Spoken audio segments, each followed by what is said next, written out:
Hello, this is Chris Heasley with the Chris Heasley Radio Show. And it is today's our special Memorial Day edition. And this is a very special day for our country, a day where we pay respect, pay tribute to the greatest among us.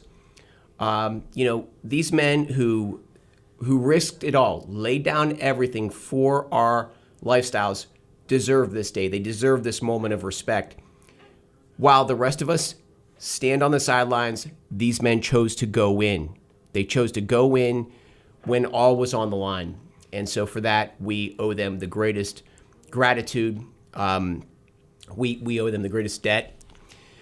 And with that being said, I'd like to just start off by giving a special note to one set of special men in American history.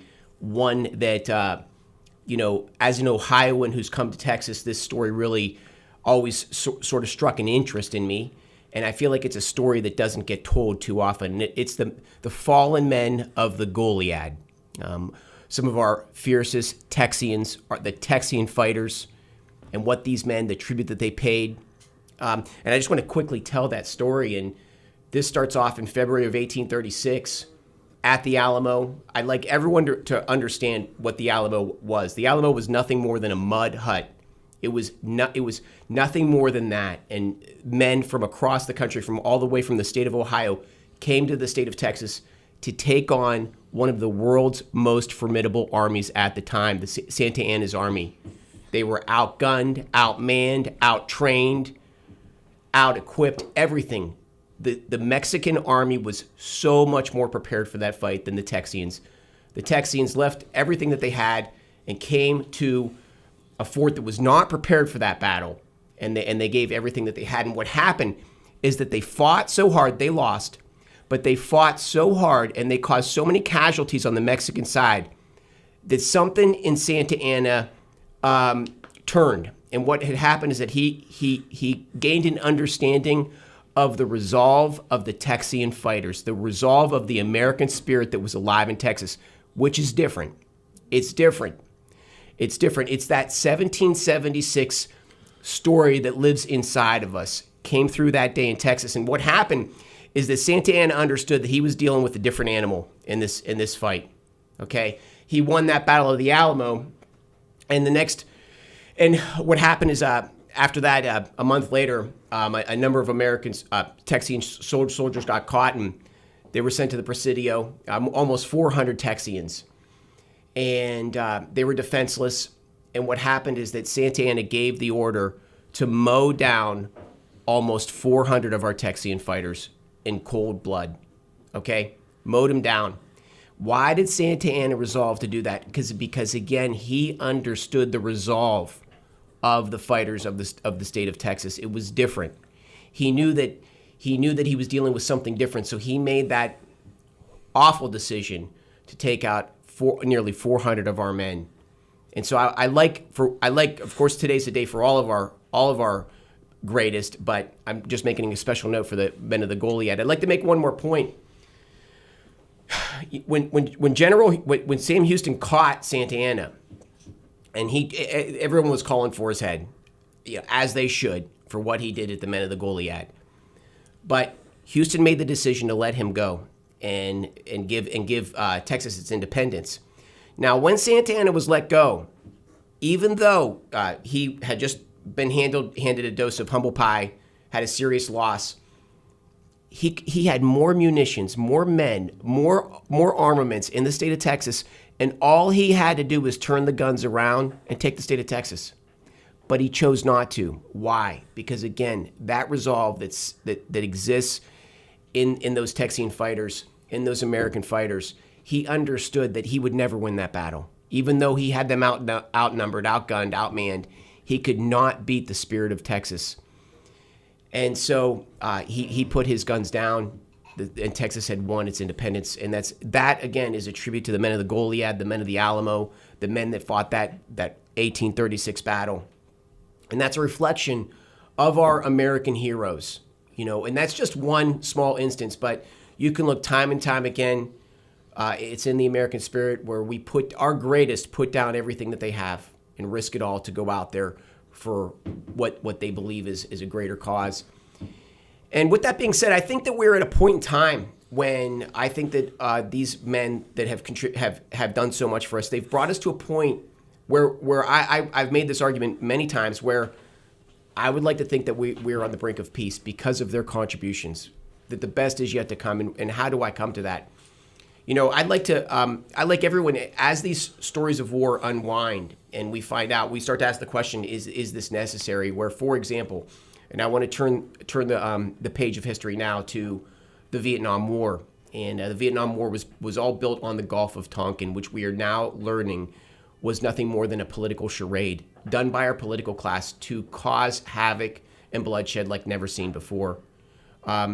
Because of the Gulf of Tonkin, which it is quickly becoming known that was a false flag attack, that where there wasn't even a bullet shot. It wasn't even a staged event, that it may have just been scripted out of thin air.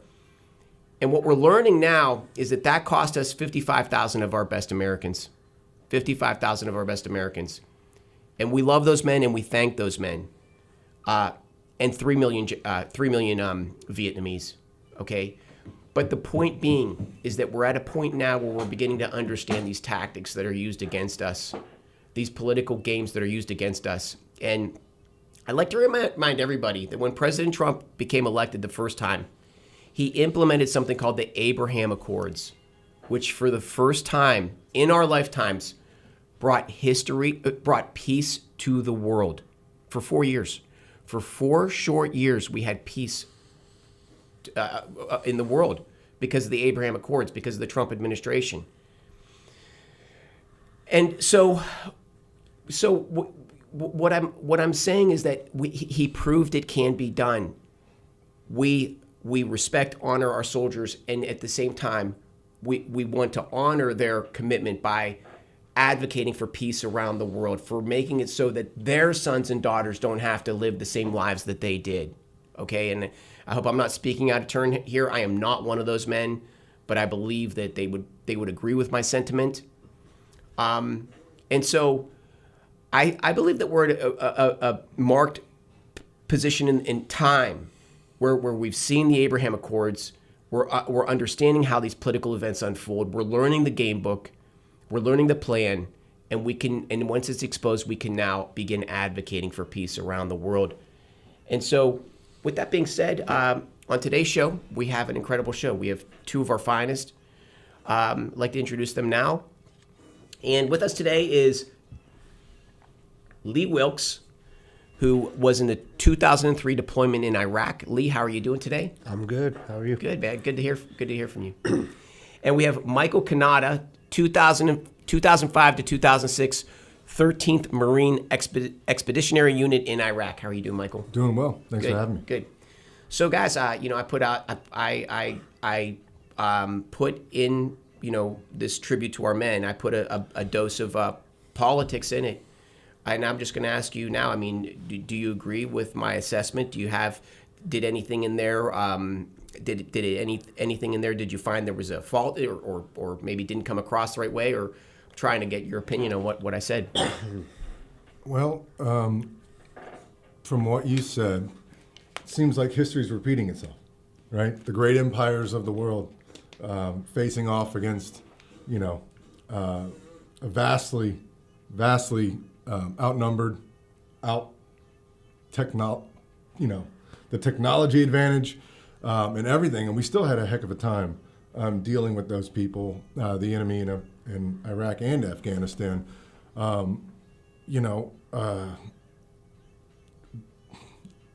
It just seems like a tale as old as time. Yeah. The Pyrrhic victory after Pyrrhic victory. What was it worth? What it cost? Yeah. Yep. What do you think? For me, we could see the political, the politics and everything, just the build up to invading Iraq in 2003. Initial invasion from oil fields in Basra, being deemed as the crown jewel. We joked it was Operation Iraqi Liberation instead of OIF. It was OIL. Just oil.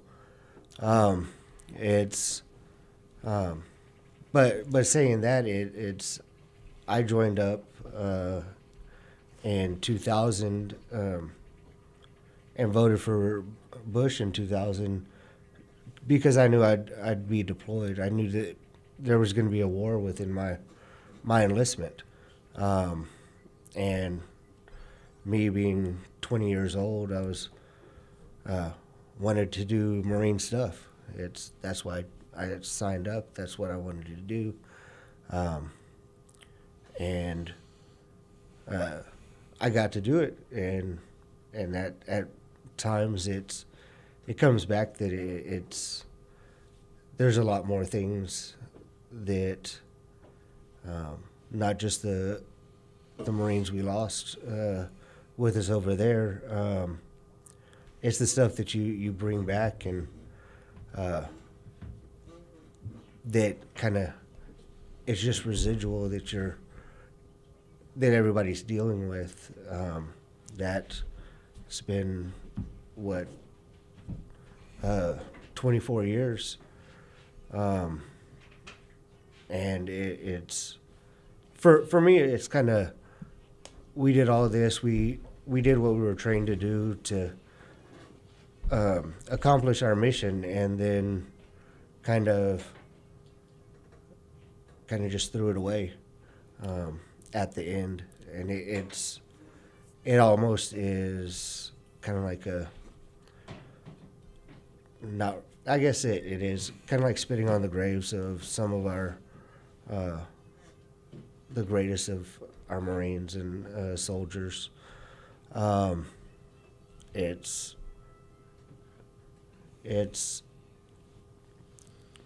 I don't know. I'd say it's over there. We're fighting alongside each other. No politics in it for the Marines, at least the Marines I fought with. It was you're fighting for the guy next to you, and just doing what the orders are, and it's yeah. How isn't that something, 18, 19, 20 years old, we have no idea about the politics of the world. Yeah. We have no idea what's going on. We saw that we got attacked, and, I was a junior in high school, and I decided I was going to go. But, looking back on it now, it's a young man's game, right? That's why they don't recruit 30-year-olds, because we're going to look around and be like, okay, guys, this doesn't make any sense. But the 18 to 21-year-old, they'll go for it. So this week, President Trump gave a lambasting to I believe it was the president of South Africa about the white farmers. Was that South Africa? Yes. Yeah. Okay, so he did that, and he gave that guy hell. And what we're learning now is that we will say this establishment, this profit motive, you were talking about oil in Iraq, men have been subjugated to this since the beginning of time. So when did all the issues come up against the South Africans, the white farmers, the Boers? They were called the Boers. And it was when they found out that there were diamond mines in South Africa. So the minute that the Boers began discovering these diamonds, all of a sudden they became the target of whatever this nefarious force is that's implementing these wars.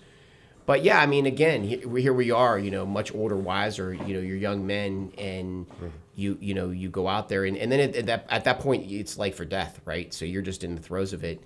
But I think that both of you bring up some good points on that area. You're sort of like getting older and kind of thinking about things, and yeah. If I have 2 children. I don't know if I would want them to serve. Based off of my experience and what I know about what you mentioned, the Vietnam War. There's a lot of politics and a lot of stuff that really doesn't affect the soldier, and we're out there fighting it. It's one of those things. You say nefarious force or something. It's definitely a profit motive. And as I've gotten older, you have to follow the money, right? Nobody works for free. Everybody's trying to get a slice in any way they can, and war's a racket. It really is. I mean, all you have to do is look at who got rich during these times, and I'm sure you I'm sure you know the names, right? But they're out there. Yeah. One more historical story, and then I just want to jump into what what your experience in Iraq. But it's not, again, one of the things that we're sort of learning right now is after World War I, all the European soldiers came home disgruntled, upset, and all asking the question, why did this war happen? We lost our brothers. Some of them lost their limbs, their lives, everything else. For what? And what happened is that they all came home and they began to look for leaders that were sort of looking, wanting the truth, And I feel like it's all unraveling now, 100 years later. But I mean, it's just, yeah. Mm-hmm. Isn't World War I one of the funniest things? If you actually look at it, it's a family fight. The Archduke of whatever, they were all cousins and brothers and sisters and aunts and uncles, and they were fighting with each other. And then, World War, jeez, over what? Sibling rivalry. Yeah. It was. I mean, that's really what it boils down to. Yeah. I mean, it was those royal families getting at it, and it's just funny, the way they can make a young man. Look at the Ukraine. I mean, Russians and Ukrainians are the same people. The truth is that the Ukrainians were actually Russians for the greater part of history. There was a part of of Russia called the Ukraine, just like in Florida. There's a part called the Keys, the Florida Keys. Well, they're not different people. They're all the same people. You look at them, they are brothers, and they have them at each other's throats for what is clearly a profit motive.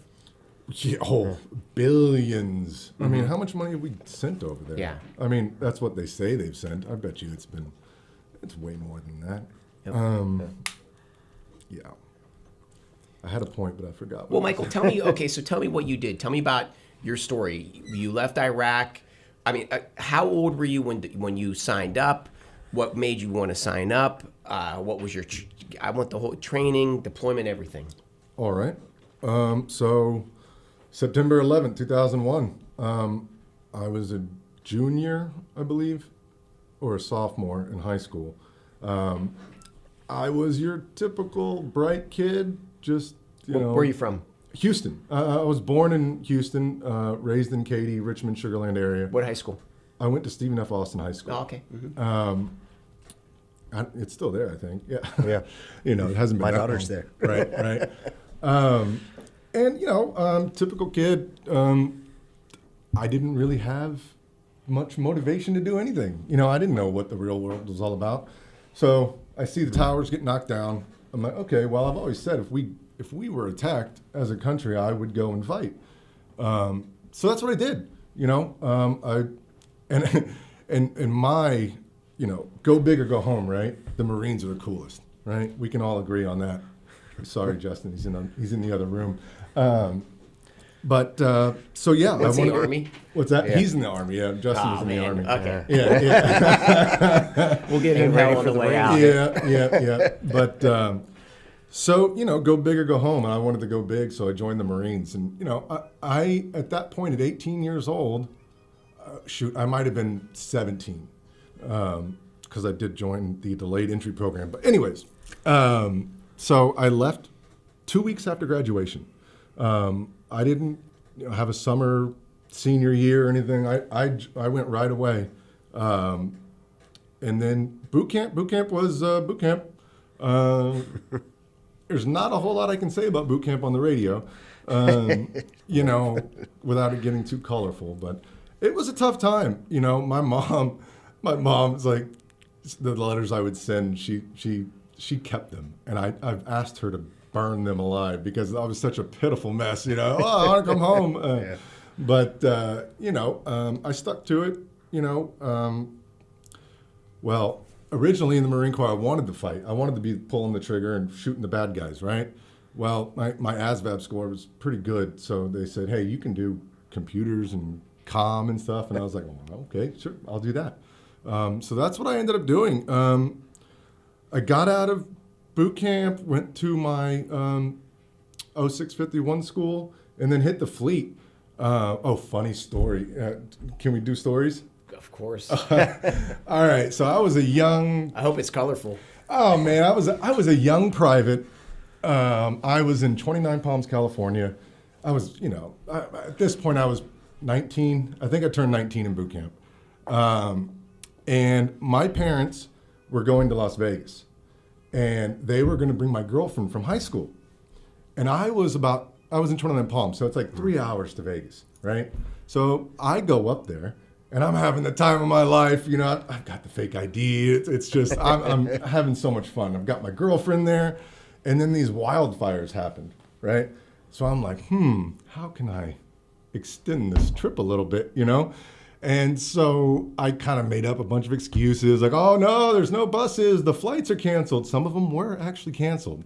So I stayed an extra day. And so I did call and tell them I wasn't going to be there for formation on Monday because of the wildfires. Anyways, so I get back to base and I'm checking in, and they say, hey, is Mr. Vegas back yet? And I was like, oh, that's me. So I got into a whole bunch of trouble with that. They kicked me out of the class that I was in, so I had to stay back another 2 months at the school. And by the time that I had finished all of my school and hit the fleet, all the guys that I was with originally 2 months prior, they had all deployed. They were gone. It was a ghost town. Ninth Com Battalion was nobody was there. So they just stuck me in headquarters, and then. From there, I worked the high T help desk on the base, and then they pulled me into the office one day and said, hey, you're going to Iraq. I said, well, I kind of figured that was going to happen, Iraq or Afghanistan. I'm just a private. By that time, I was probably a PFC. And then the following 2 weeks, they pulled me back in the office and said, hey, you're not going right away. You're going on a 13th MEU. I had no idea what a MEU was, but I really got lucky because I deployed with the Navy. I was on a naval ship, and we sailed from San Diego to Hawaii to Singapore, Egypt. We went all over the place, and we did a mission in Iraq during that time. But it's just weird how things work out, because if I hadn't gone to Vegas, I would have been in that first group, and I would not have gone on the MEU, which, that was one of those. It was a lot of work. Because you're living on the ship. We sailed across the ocean, like timeline, what's the date line? And then the equator, we became shellbacks. Yeah. Okay, so real quick, I'm sorry. If you'd gone with the first deployment, what would your destination have been? It would have been straight to Iraq. It would have been plane, land, Iraq. And you would have been behind the scenes of heavy fighting. Correct. Well, I ended up during that deployment. And instead, you got to go see the world. I got to see the world. And what countries did you go to? I went to Egypt. I went to Singapore, Dubai, Hong Kong. Dubai, when Dubai was nothing more than third world at that point. Yeah. Well, so Dubai was I had undeveloped. Yeah. Well, I had planned a whole bunch of stuff. Like we were going to go camel races. We were doing the whole thing, man. We had suits, and we had just gotten out of Iraq, so we had a ton of cash. What's a guy to do with $15,000? Yeah, right. Yeah, no. But small cash, small salary here in America, but there, big money. Yeah. Well, we weren't spending any money the time we were. It's everything's paid for, right? So yeah, but the vice president had died or something, so they mourned for 30 days, 30 nights or whatever. So I don't know, but they wouldn't let us in the country at that point. So Dubai was just the port. But yeah, during my not Asia. You didn't go to Japan or places. No, like no. Okay. I mean Hong Kong, Singapore. Oh wow. Yeah. That's awesome. Yeah. And what year was that? It started early 2005 and ended the first quarter of 2006. I returned. Okay. Back home. But yeah, with that said, it like I said, it was work, and we did deploy, and and that's what we're here talking about today. During the time, we weren't there very long, and we lost nine guys. I sent you the picture of the rifle crosses. that, and they were there for the right reasons. Those young men, we were all there for the right reasons. Of course, and I want that to come across in my monologue. That I mean, like these men who stand up are standing up. It's hard in today's world to find genuine goodness, people that will risk things for just being genuinely good, and that's what our men did. Yeah. So I mean, was it for nothing? Was it for something? Who knows? I think Iraq's probably. I mean, we still have a base there, right? No, yeah, but I think it absolutely was for something. Yeah. I think absolutely, and I mean, I wouldn't even present that as a question, because again, I believe that we are on the brink of peace. I don't think I'm an optimist. I think I'm a realist. I'll take this argument into any debate. I think we're on the brink of peace for 1,000 years, because of what you men did for the world, really. Mm-hmm. Oh, we destabilized I like the entire region. Okay, so before we go into that, okay, so you lost 9. What were they? Were they also back office men, or were they front lines infantry? Well, the majority of them were the grunts, the door kickers. That's that job. Whoa, I couldn't even imagine that. I mean, when I was sitting on the flight deck of the USS Tarawa, and they said tomorrow's the day we're going in, it gets a little real. You start thinking like, oh man, like this is happening. But I forgot what you were saying. What were you? I was okay. No, you answered my question. So just go ahead, tell me the rest about. So finally, when you deployed in Iraq, tell me about that. Iraq. Okay. Oh, so you were asking about the people that we lost. Yeah. So Chris Poston was a friend of mine. He was in comm. He was doing the same stuff I was, just with a radio. I was using a computer. And during one of our travels to and fro, we had a car accident. The guy was in the gunner turret, flipped over, and I mean that was that. I mean there wasn't much, but Were they under fire? No, it was just a straight up. It's like, that's one I have trouble with, because you train, you get there, and poof, you're knocked out of the fight before you even get there in a car accident. Yeah, stories like that, man. Everything we're learning, it makes me. I always ask the second question, like, what's the real story? I don't know. Maybe it is what it is. I don't want to. It was a car accident. We had been pushing pretty hard from Kuwait. We were driving up to Al Assad. I believe we were in Hit, Iraq, when it happened. But yeah, it's like one of those things. Like, I kind of hope that our representative that notified the family of his death said something other than it was a car accident. Maybe like he was going to, he was protecting a house full of orphans. Yeah. Or, something like that. But no, he was like, it was like the first. So, it was like the first thing we did when we got, I was with the advance party because I had to go and set up all the comms and stuff. Right. So I'm already in Iraq when I imagine that means you're sitting behind a computer, but I don't know what we're doing. Yeah, well, it's Al Assad. It's a really big base. It's really big. Like you have to have a car. Anyways, no, I mean I was in like, I guess one of the concrete structures. I mean, we just took over a building that was on the base and turned it into our command operations center for the MU. And no, when we were there, we took incoming. We took. Did you return fire? Did you ever pick up a weapon? Fire? I did not have to pull a trigger. I never had to rack around, but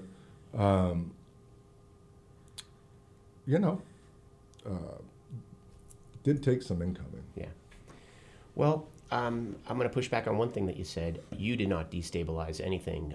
That was the leadership, the globalist leadership of the world, and you went in with the best of intentions, and 9/11, 3,000 defenseless Americans were murdered. That's true. And let's not forget that. Yeah. So, yeah. So, Lee, I want to hear your story, man. Tell me where you're from, what high school you went to, when you signed up, what your parents, how crazy your parents told you that you were when you signed up, what kind of hell you put them through.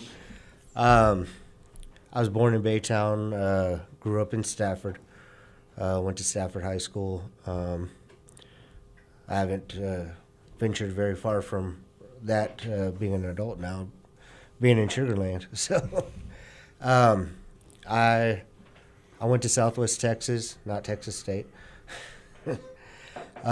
You went to Texas State? Yeah, it was Southwest still. Oh, okay. All right, I get it. I remember.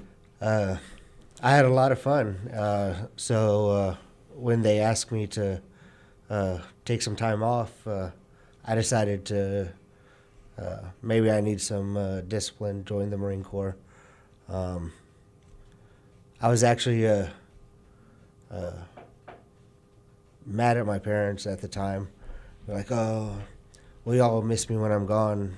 Signed up and What year did you sign up? in 2000, February 2000. So before 9/11. Yeah, Like right before. yeah. I yeah, And what you did Marines? yeah.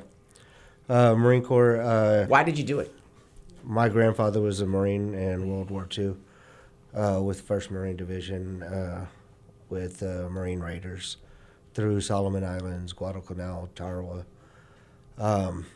He was one of the ones that actually survived when 1st Marine Division basically got wiped out. He had made it through, and He was in the Pacific. yeah. He always joked. People told him that he should volunteer in his retirement. He was like, last time I did that, it took me 3.5 years to get home. So it was. I was raised by World War II vets. Two guys that were my grandparents and their neighbors.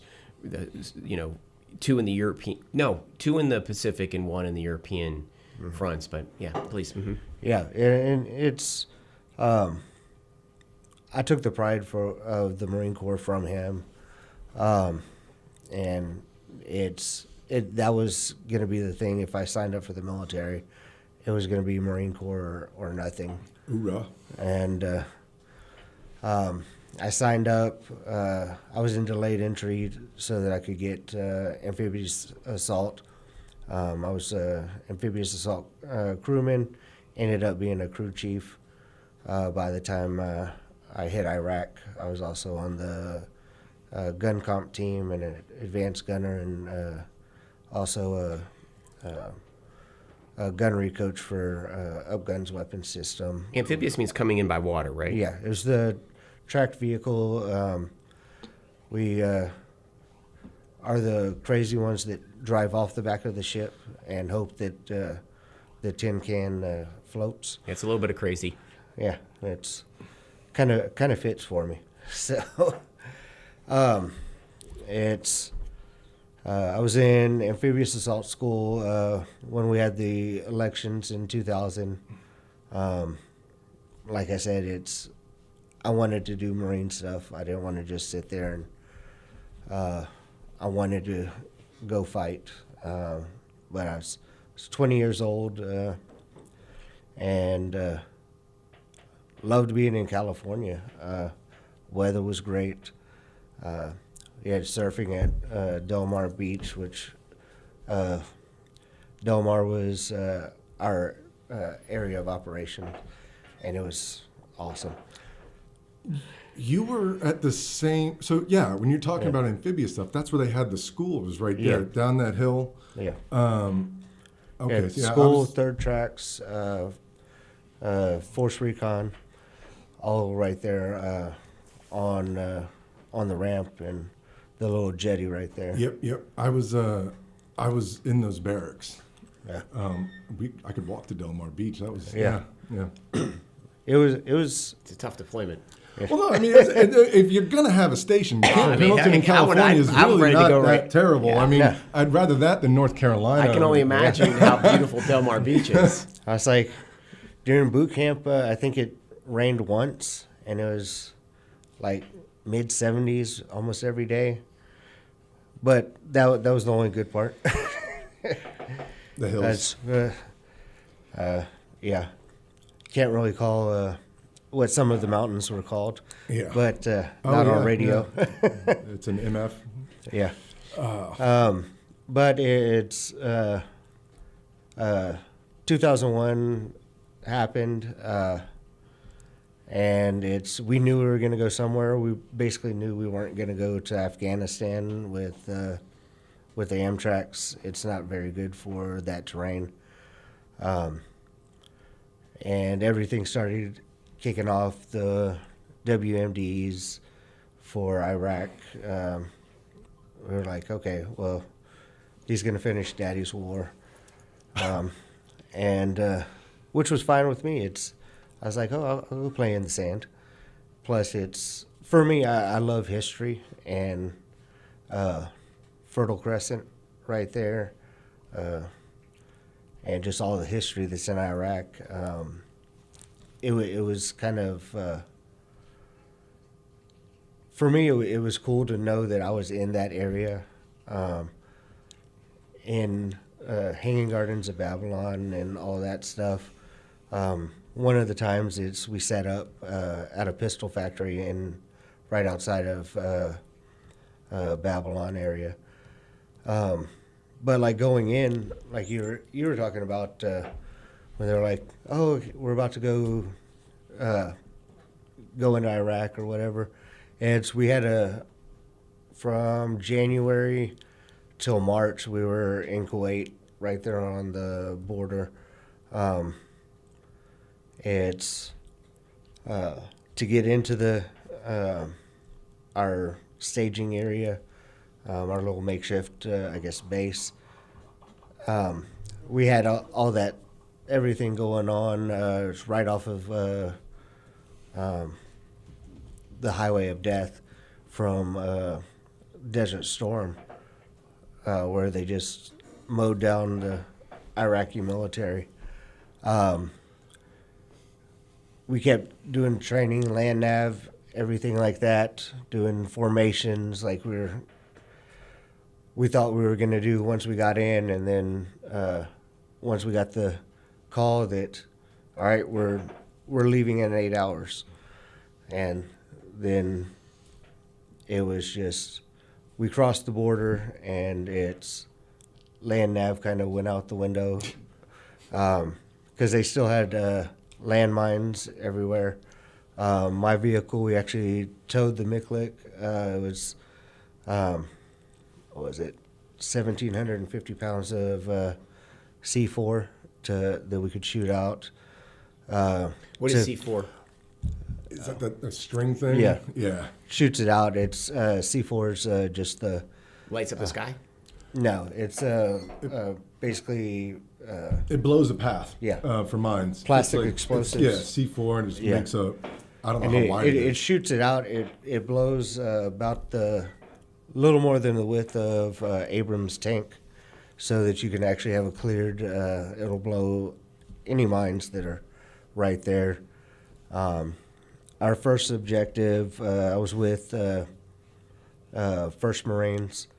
5th and 7th were going into Basra. Okay, real quick. So you flew into Kuwait to get into the country, Yeah. correct? And then We you took flew- the Highway of Death to get into Iraq.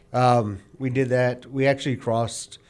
We were on the border of Kuwait and Iraq, and actually they had the berms that had been built up and the tank traps and all that. They were built up, and we had Clear it. we cleared it. They had kind of engineers that made a path through for us, and it was that first probably 4 days going in was just, it was chaos. It's all plans went out the window. We were supposed to attack, help 5th Marines with the Republican Guard. Their 51st Mechanized Tank Division surrendered. Then the stuff with the Army getting hit in Nasiriyah changed our whole pathway. So we didn't need to go into Basra with to help secure the oil fields or anything like that. We ended up going through An Nazaria. And once we hit An Nazaria, we had 19 days of like continuous combat. Okay, can I jump back for a 2nd? Mm-hmm.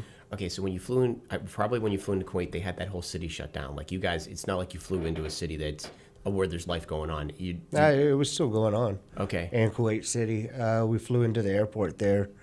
Then had buses that would take us to the forward staging area. Then when we flew in, then when our vehicles came by ship, we came by air just in case we had to go earlier. You could put us on the ground with a rifle. But we went to the port, took the vehicles off of the port. I'm sorry. Loaded them up on trucks, and the trucks took them into the forward staging area, and then we went from there to go in. And you're in Iraqi lands.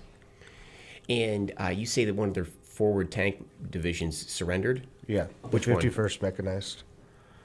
So was there any firefight there, or they just laid down their guns? I'm not sure. We weren't there yet. We were supposed to be doing a flanking. They thought it was going to actually be a bigger fight at that time. So we were sending 1st Marines, 5th Marines to both attack the Republican Guards tank division. Then we ended up going through An Nazaria, Al Qut, Al Hay, Al Shatra, all the way up into Baghdad. I was a crew chief and the gunner at that time. And you're in the back of a truck that whole time, right? No, I was on the guns in the turret. So I was behind a 50 cal and a Mark 19 40 millimeter automatic grenade launcher. And Beautiful weapon. It is. It's when you have the 50 cal as the backup weapon, it's fun. We were on quick reaction force, so on our march up, it's basically you could just, like you're driving on the freeway here, we're on the road because if you got off the road, they had anti-tank landmines at that time. And we had mine clearing vehicles that would push it off and blow the landmines. But it's one of the good things I liked about that, other than I hear about later deployments, was well, at least for the first part, we knew who we were fighting until they dropped their uniforms and started dressing in civilian clothes. And then it got a little chaotic. And one of the big things I had to make my peace with, from talking to my grandfather and talking to some Vietnam vets, was I'm going to have to do whatever it takes to get me home and any of the Marines that are in my vehicle home. And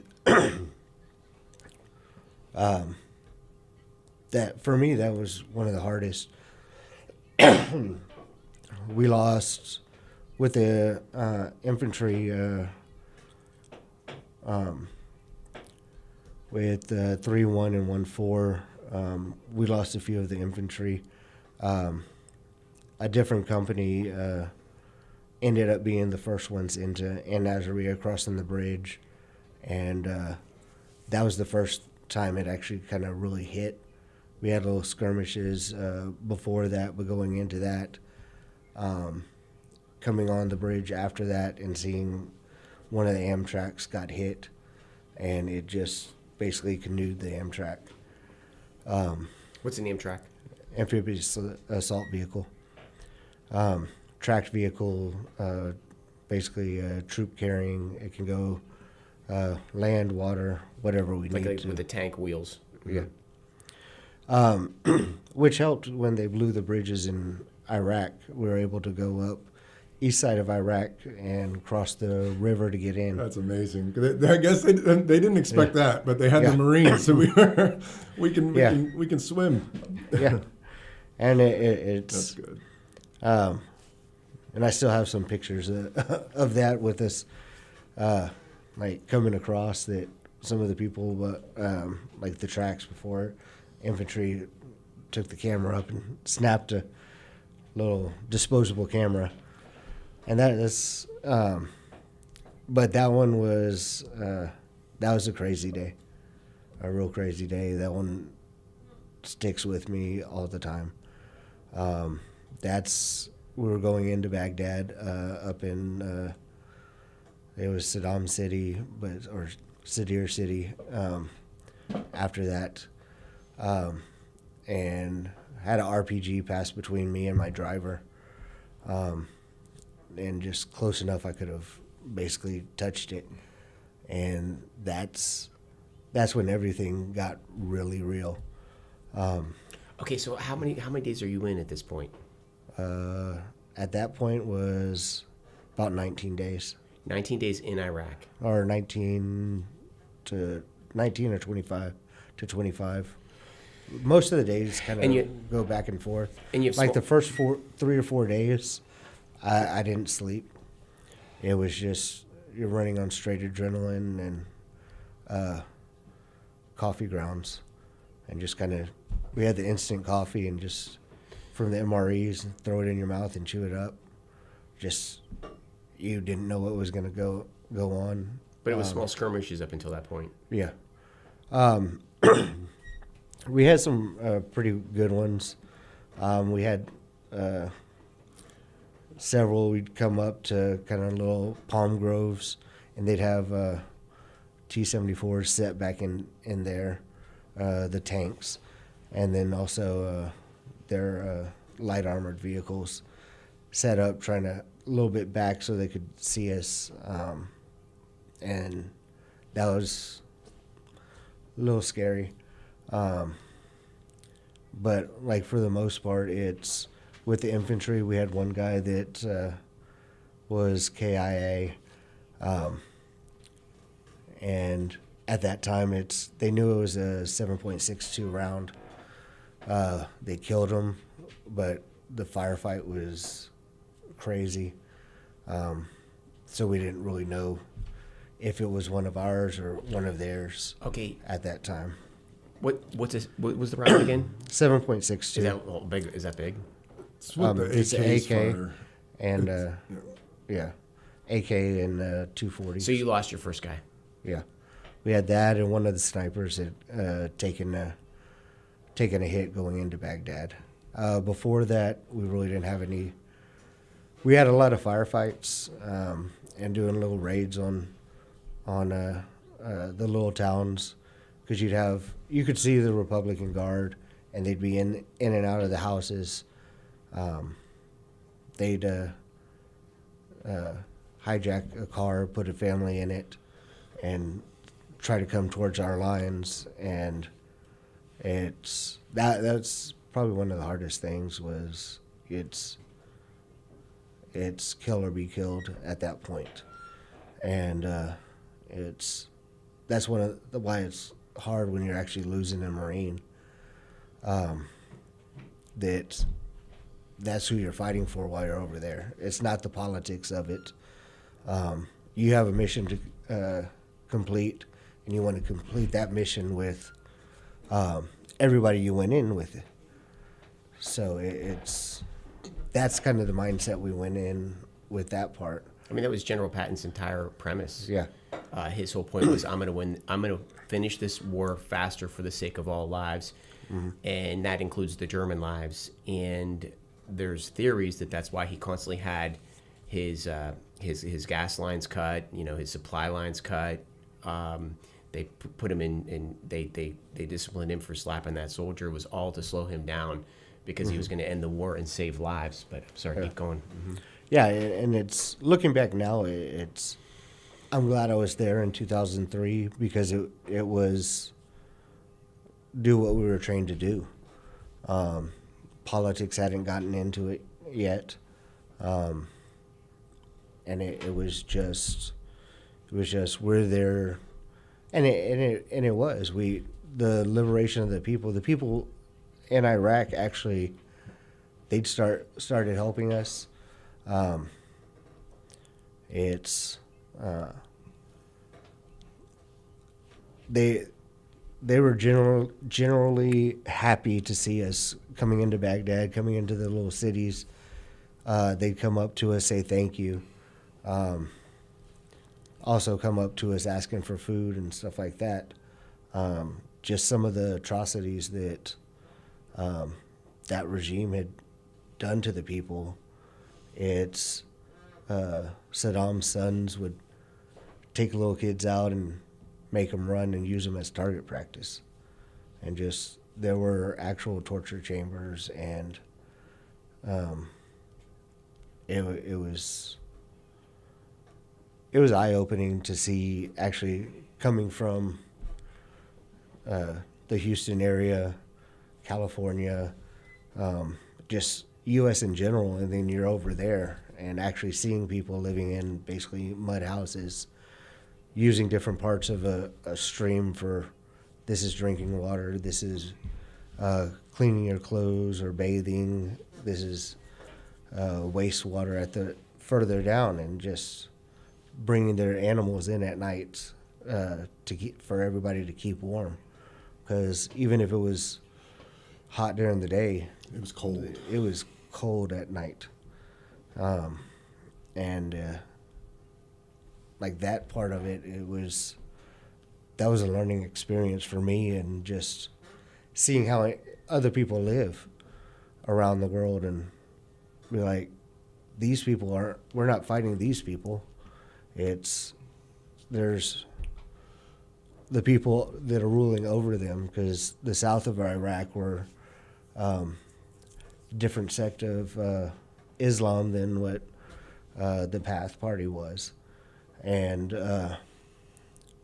it's actually seeing people, like, I can't imagine seeing an army coming down the street here and just coming in and fighting us in the U.S. That's just something that kind of baffles me, of what are these people seeing. And I only saw little portions of what they had to go through before. And that made it kind of worthwhile being over there and kind of making that sacrifice.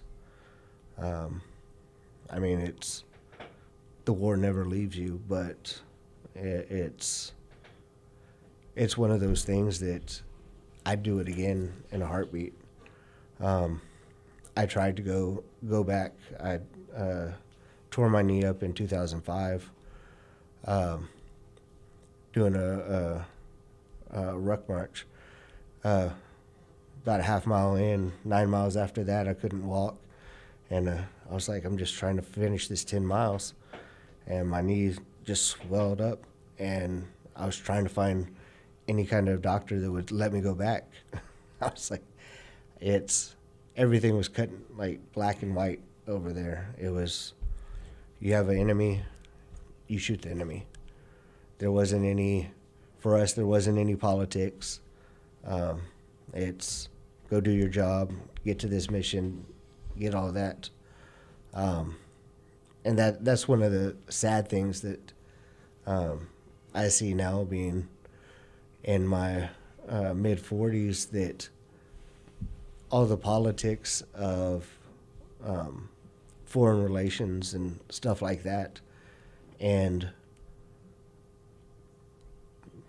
like just the whole politics part of it, it's bad. Like, there's so many things here and there that nobody really, unless you're actually looking into it, it kind of we've got blinders on for the most part about all of that, and just the way that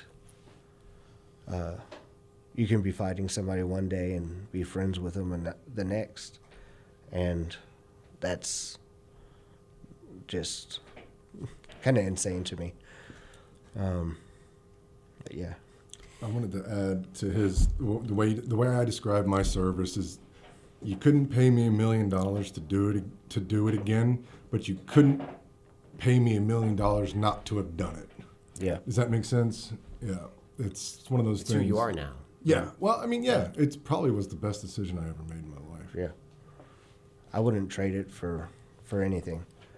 Yeah, it's my body hurts all the time, and I've got severe PTSD and stuff like that. But it's on the same note. I'm lucky to be in Houston because the Houston VA is awesome.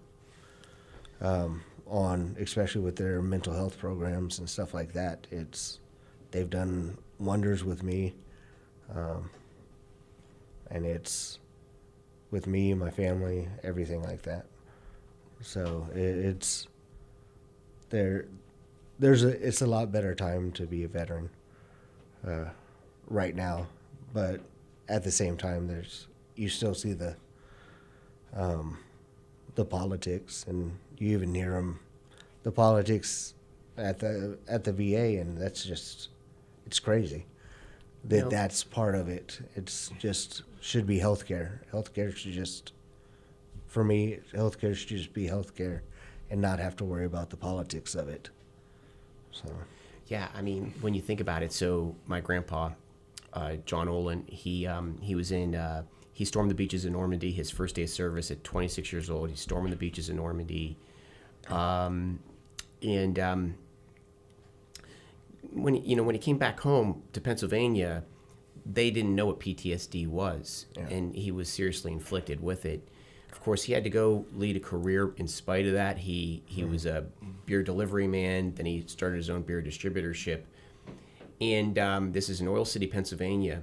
And but again, they didn't know what PTSD was. So whenever a news story or a documentary would come on, he would stand up, start crying, and have to leave the room. He wouldn't talk about it. And how he dealt with this PTSD was Iron City beer. He drank Iron City beer every night until too much, right? Until he finally gave up alcohol. But that's how he handled it for the first so many decades. And then at the last part of his life, the last 10 years, he started to talk about it with he talked about it with the idea that it was, for him, his take was it was something that he would never want to see anyone go through. And so he came with it at that sort of level, and he would tell us the stories in the last 10 years of his life. And the whole purpose of it was to get the ideas in our heads. But my point being is that, PTSD, right? Now we know what it is. I mean, like, I can't imagine what you guys have to go through with that. Yeah, I've had little things in my life, little teeny tiny things, little accidents and stuff, and like it's in my head 6 weeks later. I'm like, I have a reoccurrence of that frightening experience, and I always imagine that is just a teeny tiny fraction of what soldiers have with PTSD. Well, I mean, even back when we were in, PTSD wasn't really talked about. You were looked at as soft if you even said that you had issues. I had plenty of friends who, had some problems. And luckily now everything's gotten a lot better with the stigma's gone, and it's much more out in the open now. So I'm thankful for that. Because it was a lot of it. They didn't even, like, on top of the PTSD, they didn't, TBIs, concussions, all kinds of stuff like that. It was, okay, that's great. So you hit your head. Here's some ibuprofen. They send you back into the game with a bruised brain.